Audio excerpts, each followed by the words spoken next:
Well, thank you very much for letting me speak to you. I do not have any gory stories about people dying. In fact, I think the reason I went into geology was because when you hit rocks, they don't bleed, they don't scream, they don't gush, nothing bad happens. But I would like to talk to you about some of Wyoming's geologic secrets. Now, you're going to think this is silly because we don't have things that are secret about geology. We have things that are famous about geology, right? So everybody knows about Yellowstone, and in this corner of the world, you've got the Bear Lodge and Devil's Tower. What other famous scenery do we see here? Who knows what's in the upper right? Snowies. What about bottom right? Down near Lander. Red Canyon, just outside the Red Desert. So people, we talk a lot about our energy resources, but really our scenic resources are our second most important economic driver to the state with all the tourism we have. Of course, our energy resources are really important, and most of them are around this part of the state. So which one is not around this part of the state? And what do you figure that top left one is? Of trona. Boy, you guys are sharp. Okay, well, I may be in trouble here because I may have nothing secret to tell you. But I'm going to try, okay? So here are the secret locations, and I'm going to start down by Laramie and work across. And you can see I had to pick ones that you wouldn't be familiar with. There are none near you. Not that there aren't some to talk about, but I had to find some that you didn't know. So we're going to start with Vitavu. Now, how many people in this room have driven from Cheyenne to Laramie? Okay, so we're talking familiar ground here, right? These were the first real rocks that the territorial geologic surveys found when they left the east and they went out to explore the geology of the western U.S. Now, why do you suppose these were the very first rocks they came and saw as they went west? How did they travel? On the train. And where does the train go? Right across here. Now, part of the purpose of these surveys was to tell all about the wonderful geologic resources in the West so that Congress would give the survey more money to come back and look more at other places. So there was a great emphasis on promoting the geology. So when they got to Vitavu area and saw the very first decent rocks, they drew pictures and engravings like this one with nice little people there in the foreground. And then the director of the survey said, this granite is wonderful. It's like Scottish syenite, cachet. And it's elegant and brighter than the Quincy granite. That's back in Massachusetts. So lots of promotion. One of the engravings that came back from this area, going from Cheyenne to Laramie, is this picture. Do you recognize this picture? This is Granite Canyon. This is where that road metal quarry is between Cheyenne and Laramie along the interstate. Well, apparently in 1870, it was glaciated and much more mountainous. So I thought, where in the heck is that picture from? I took the train from Cheyenne to Laramie. This is what I saw. And in fact, one of the famous Scottish geologists really wanted to see the Rocky Mountains, and so he came out on the train, and he said, I approached the crest of the Rocky Mountains. There was apparently a sign that said crest of the Rocky Mountains. He looked around with a feeling of incredulity for the peaks and crests that ought to have been there. Instead, there were just quaint knobs of pink granite. Well, actually, this pink granite is pretty cool, and it's the first secret. So here's a picture of this. It was called the Sherman Granite after Sherman Station, which is a ghost town. It was a train stop between Cheyenne and Laramie. Well, we've dated this rock, and it's 1.43 billion years old, so pretty decently old, and it's very pink. It's got more iron than most granites have. And it actually turns out to be different from granite that's almost anywhere else. It formed directly from the mantle, so deep in the earth. And you can see this because it's mixed with mafic basalt. So we've got the dark lavas that come out at Hawaii directly from the mantle, and then granites, usually you think come from melting the crust, but these don't. And you can see in these pictures, which are right up in the Vitavu area, all this mixture of dark and pink rock. Well, here's the secret. This rock, even though it's 1.4 billion years old, can be found in another part of Wyoming. And it's a young part of Wyoming. It's Yellowstone. So you all know, you know, it's not secret, that Yellowstone is a supervolcano, right? And that there's magma underground. That magma is the same kind of magma as at Vitavu. And so here is a picture of Yellowstone Falls with all the pink rock. Here, when you go across the Snake River Plain following the hot spot that is now under Yellowstone, you see some of the black rock. And so the magma that's underneath Yellowstone today, when it solidifies, will look just like Vitavu. So do you think the climbers at Vitavu realize that they are basically climbing on what is underground Yellowstone? So that's the first secret, that the granite at Vitavu is basically Yellowstone underground. When Yellowstone solidifies and all the stuff above is eroded, that's what you'll see. Okay, now we're just going to go a little bit farther north. So how many people have driven from Wheatland to Laramie through Sabile Canyon? Okay, so quite a few people. All right, so you might remember that it's just gray and black rock, basically. Well, I want to tell you a little bit about the woman who first mapped this rock. Her name was Catherine Fowler Billings, and she came from Boston. You can kind of tell that nice little lacy collar. But even though she's wearing the lacy collar for her passport picture here, she was a complete tomboy, and she was a rebel. And she was so rebellious that instead of going to college in New England, she went to the only college that her parents would allow her to go to that was outside of New England, Bryn Mawr. So she went to Pennsylvania. How daring. But that was just the beginning, because there she met a woman professor of geology who convinced her to go to graduate school. And to go to graduate school, you needed to have gone to a geologic field camp. Where do you go to geologic field camp if you're a girl? To the University of Wyoming, because we took girls. Why did we take girls? Maybe because we were the equality state, maybe because we needed the bodies. But anyway, so this young woman got to the University of Wyoming to field camp, and she drove that old car. She's looking kind of butch, isn't she? Pretty interesting. And she got to the Medicine Bows where Doc Knight had built this old camp. And it was July, and there was snow. And she couldn't believe it. So she and a friend got on their swimsuits and started a snowball fight. Well, that was not the only trouble she got into. Doc Knight was very regimented about how, girls go this direction, boys go that direction. Drinking water happens up here, swimming happens down there.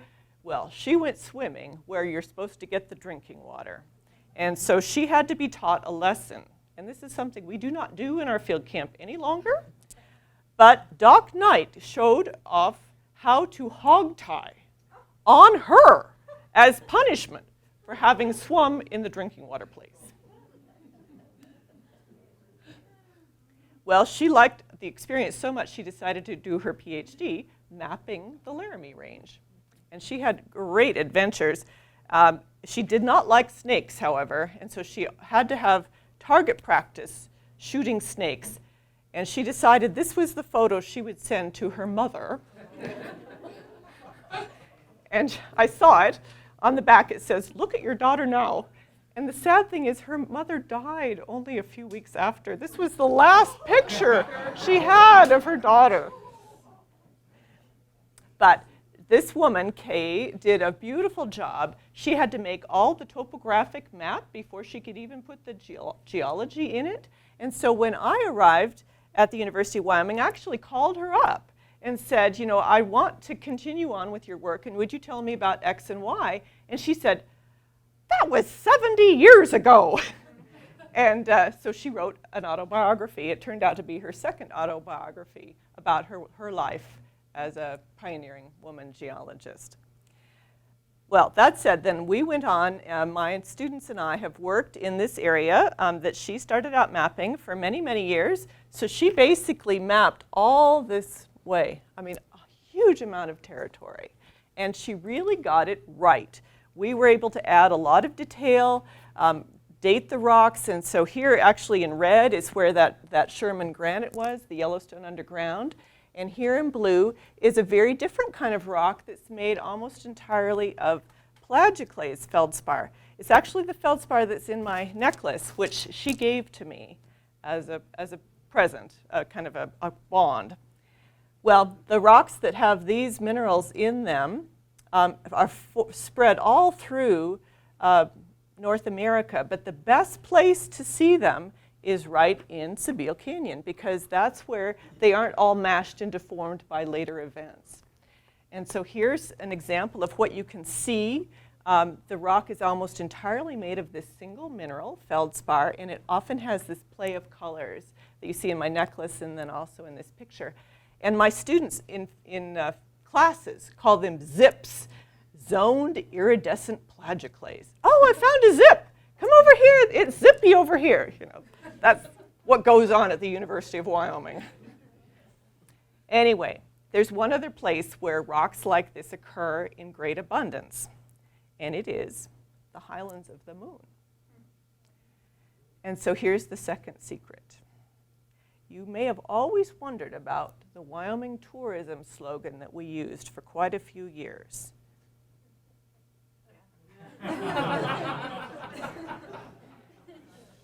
Perfectly sensible, right? Okay, so third one, we're going to go to the Granite Mountains.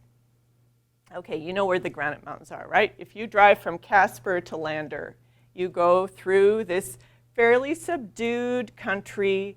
It's they're named the Granite Mountains, and it's a good thing. They are composed of granite. Doesn't always happen that way. If you go to buy a countertop at the countertop store, they'll sell you what they're calling granite, and it isn't granite at all, but it's either granite or marble. So anyway, whoever named the Granite Mountains knew more than the countertop people. But you'll have to admit that the topography is pretty subdued, right? So this is what you see if you're anywhere in the area of Muddy Gap, Jeffrey City, that beautiful area along the Oregon Trail. Well, I think it's wonderful. But when you're there and you look west, you know, you see the majestic Wind River Range in the distance, right? And the Wind River Range is also made of granite, but it's much more spectacular. So what went on? Well, the man who figured this puzzle out was Dave Love, who many of you will know. He's the kind of the subject of John McPhee's book, Rising from the Plains, that was published in the early 80s. He was a geologist who lived and worked out of Laramie, Wyoming for the USGS for his entire career, born and raised in Wyoming. He, around here, he is the person who discovered the uranium in the southern Powder River Basin that's now being mined in situ. He was the discoverer. But what his contribution in the Granite Mountains was, is to recognize that there are two major faults. Okay, so now maybe we need to have a little orientation here. So this is Muddy Gap. And here we follow the highway up to Casper. And here here's Jeffrey City, and then we're going over toward Lander. Okay? So there are these two major faults, and the area in between, which includes the Granite Mountains, dropped down. And he spent a lot of time looking at the age of the sediments that filled up this trough and was able to determine that the rocks dropped down about 5 million years ago, and they kept going down in pulses until about 2 million years ago. And he was always a little hesitant to say how much downdrop there was, but if you look at his maps, it looks like about 5,000 feet. Well, it's like a mile, right? It went down a mile. So if you factor that in, here's Lankin Dome, which is along the Sweetwater River. It's about 7,700 feet tall. What are the tallest mountains in the winds? 12, 13, all those high peaks. So this would have been just as high as the Wind River Mountains before it dropped down. So what do you call that? Well, I think we should call it a geologic tragedy. And what do you think Dave Love would have said to that? Well, he probably wouldn't have said a thing. He probably would have showed you his favorite self-portrait. That is the back end of a horse. Okay. Should we do one more? Do we have time? Okay. So we're gonna do the last secret is one you're gonna think, well, there's nothing secret because everybody knows the Tetons. But there's actually something that very few people do know about the Tetons, and you are soon to be in the loop here. So let's have a look. The Tetons are kind of a conundrum. Here's where they're located, you know. And they're within an area of very old rocks. And appropriately enough, it's called the Wyoming province. You are in the Wyoming province. I think it's something of a geologic tragedy of a type that actually Laramie is not in the Wyoming province. It's just south. This is hardly fair. I don't know what we're going to do about it. But anyway, so all the old rocks are in this area, and the only place you can actually walk on the old rocks is in the mountains, because that's where the mountains have been brought up. All the young rocks have been eroded off, and you can walk on the old stuff. Well, that's what's happened in the Tetons. The Tetons are one of our youngest mountain ranges in the sense that they're still going up.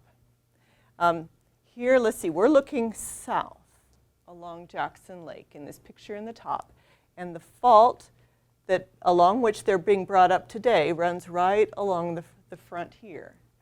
And that's this fault here. But there's actually an older one that pushed them up just like the other mountain ranges in Wyoming about 50 million years ago. And then more recently, you've got this kind of trapdoor thing where it's going like this. So the Tetons are still actively going up. And that's why they're so rugged and spectacular.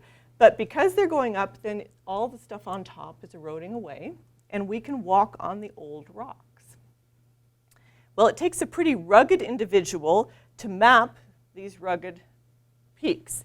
And it turns out that the mapping was done by a friend of Dave Love's named Jack Reed. And he was a great climber, as you can see from the picture on the lower right. And he was in his 30s. I mean, I do have to tell myself this when I'm struggling around in there. He was much younger than I. But he went everywhere, and he didn't leave anything unturned. And so he worked on all the high peaks. And actually, Dave Love did all the low country, the younger rocks in the low country, and they prepared a map. And from that map, I could tell where I wanted to go work. Because the southern part where the Cathedral Peaks is down here, where it's pink. And there are some late Archean granites that actually came in and kind of obliterated all the even older history. So it kind of wrecked it as far as looking for the oldest rocks. So we have been focusing up here where there are two colors that were mapped by Jack Reed. There were gneisses, which are deformed rocks, and then granite, light-colored, leucogranite, light-colored granite. He distinguished those two different units. And we've been able to subdivide those a little more. And so here you can see our students on the outcrop. This picture actually really disturbs me because here are all the students standing around while I am doing the work. It's like, how did that happen? But what we were able to find is that some of these old rocks, you can kind of tell already, they're pretty complicated, used to be mudstones. I mean, these are rocks that started their lives as ground-up sediment, fine-grained sediment, and basalt, so lava flows. So these were rocks that were on the surface of the earth. They had to have been transported down deep into the earth because now they have minerals like this bluish one called kyanite that only exist at high pressures. And these basalts got hot enough to melt. And basalts actually have a very high melting temperature. So we actually are able to specify the temperatures and pressures at which these mudstones got. And they were pushed down 40 kilometers, so what's that, 25 miles? Way down. And 1700 degrees Fahrenheit, way hot. So somehow we had a situation where things that were on the Earth's surface went way down. And then, by looking at some of these rocks under the microscope, we can see that the high pressure minerals, which are here in this golden color, now look very ratty because they were brought up closer to the surface where they're no longer stable. And different minerals are growing. So that tells us a little more information. And it tells us that the rocks that had been down 40 kilometers then got brought closer to the surface. Pressure is high pressure here, and here's the surface down here. So rocks that were deep got brought closer to the surface. Now there's a second group of rocks that never seemed to get any deeper than this. So somehow we have two blocks with different histories that were brought together. They're different compositions. So we had the mudstones and the lavas. And then over here we have more granites that were all mucked up. But very different rocks. And from different isotopic signatures, we can tell that they came from different sources. The muds came from some old continent. These rocks came from fairly young crust. So somehow we have two blocks of rock that were brought together, and one of them went way down deep, and then they were glued together after that. We've been able to, this is pretty involved secret, isn't it? We've been able to determine the timing of all this. So this happened about 2.7 billion years ago, that the rocks got buried deeply, glued to the other block. The other block actually started to melt and made these light-colored granites, all within about 15 million years. Well, the only modern analog that explains all these things happening together is the Himalayas. And so we have proposed that what is exposed in the core of the Tetons is a record of the very earliest continent-continent collision. So like today, you've got Asia and India ramming into each other, and India is being pushed down below, and it's melting, and it makes these granites and high-pressure rocks, same assemblages. That happened back 2.7 billion years ago in Wyoming. It's the very oldest known continent-continent collision. And it's significant because it says that that far back in Earth history, the crust was thick enough and strong enough that it didn't just crumple. It actually was rigid and could collide and one plate be deeply buried. So the Tetons are the oldest known Himalayan mountain belt. So you've got it. Vitavu is Yellowstone underground. Sabile Canyon is like no place on Earth. The Granite Mountains are a geologic tragedy, and the Tetons are home to the Earth's very first Himalayas. And that's it. No death.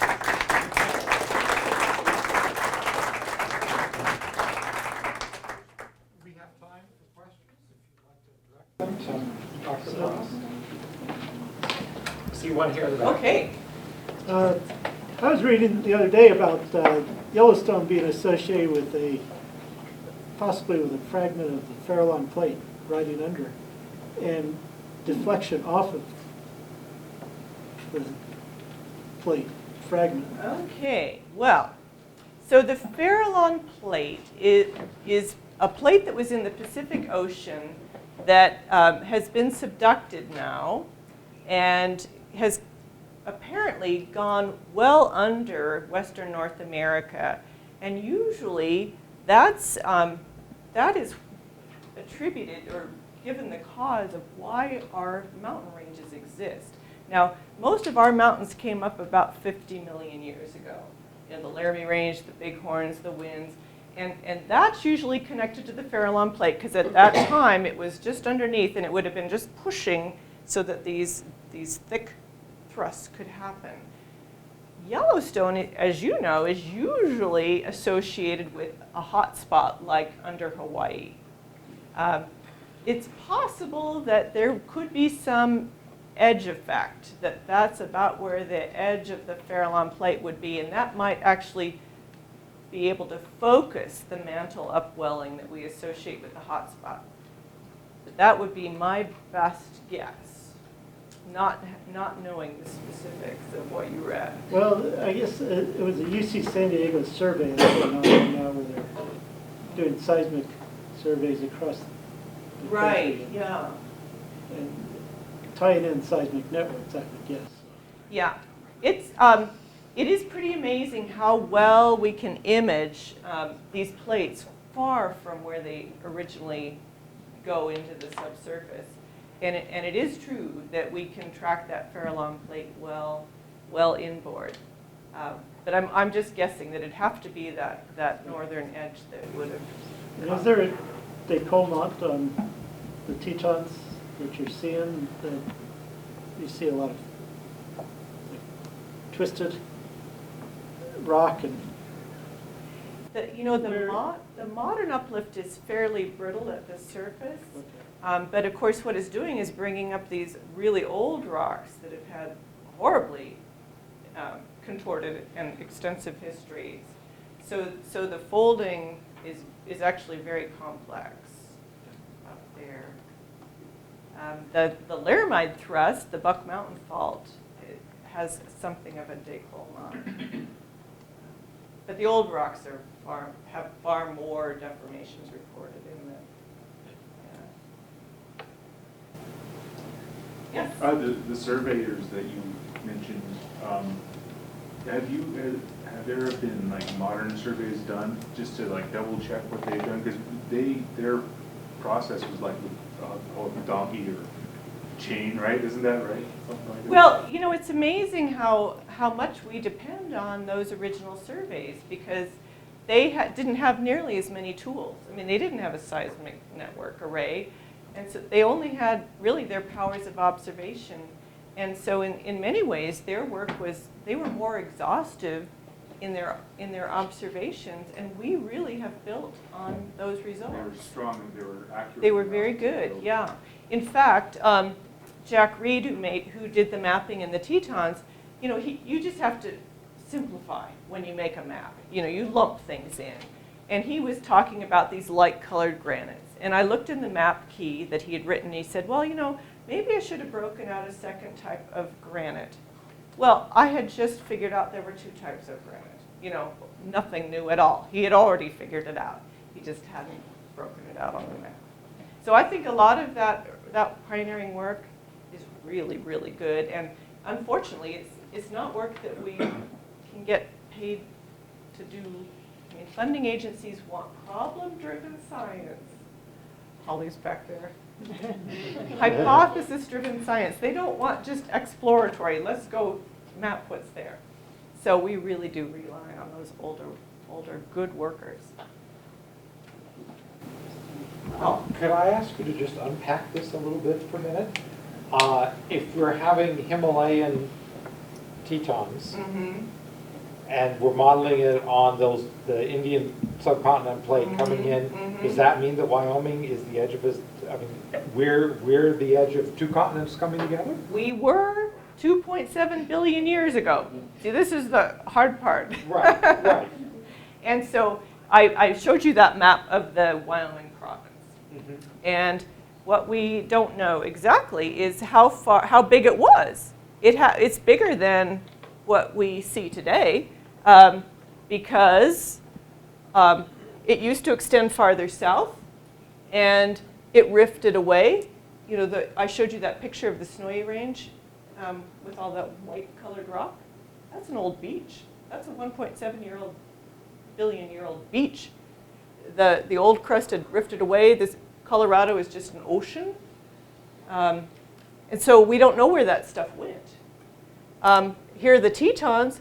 That collision says that at 2.7 billion years, some block probably hit the rest of the Wyoming province. but it's actually very hard. All this is covered with young lava. So it's actually quite difficult to know how far it even goes. And then out here in Idaho, this is the edge of the old continent. And again, whatever was there has rifted away. And there's new young stuff jammed on now. Old and new in geologic terms, of course. Thank you very Yep, much, Karen. thank you.